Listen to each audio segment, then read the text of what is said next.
ఒక్కరు ధర్నాలు ప్రతి ఒక్కడు నిరసన వ్యక్తం చేసిండు. ఆ 1000 కోట్లు ఏం చేస్తారు ఇప్పుడు? దేనికి ఖర్చు పెడతారు?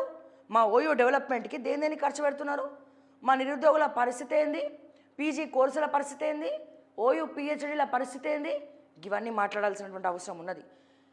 నిన్న ఒక జీవో అయితే రిలీజ్ చేసి పడేసారు. 1000 కోట్లు ప్రకటించిన రేవంత్ రెడ్డి. ఆ 1000 కోట్ల కోసమా ఈ భజన?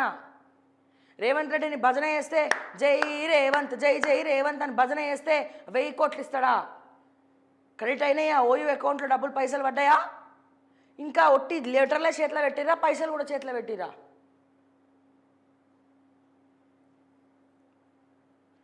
కానీ ఇక్కడ ఒకటి మాత్రం మెచ్చుకోదగినటువంటి విషయం ఏంటంటే, తెలంగాణ ఉస్మానియా యూనివర్సిటీకి మొట్టమొదటిసారిగా వచ్చినటువంటి ముఖ్యమంత్రి ఎవరైనా ఉన్నారు అంటే అది రేవంత్ రెడ్డి.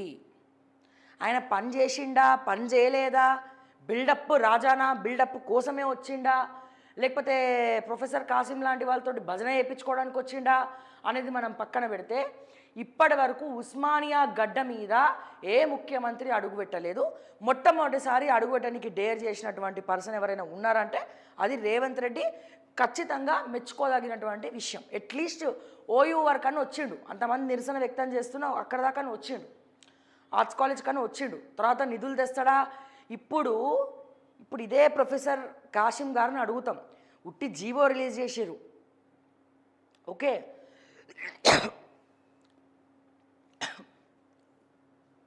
కానీ భట్టి గారు రిలీజ్ చేస్తారా ఫండ్స్? 1000 కోట్లు కూడా వచ్చిన రోజున అప్పుడు చెప్పండి రేవంత్ రెడ్డి గారు 3వ ఆమెను కూడా ప్రేమించిండు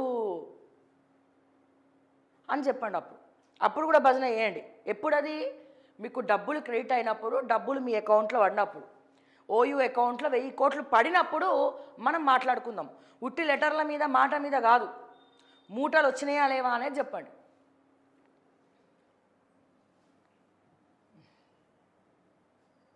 ఇక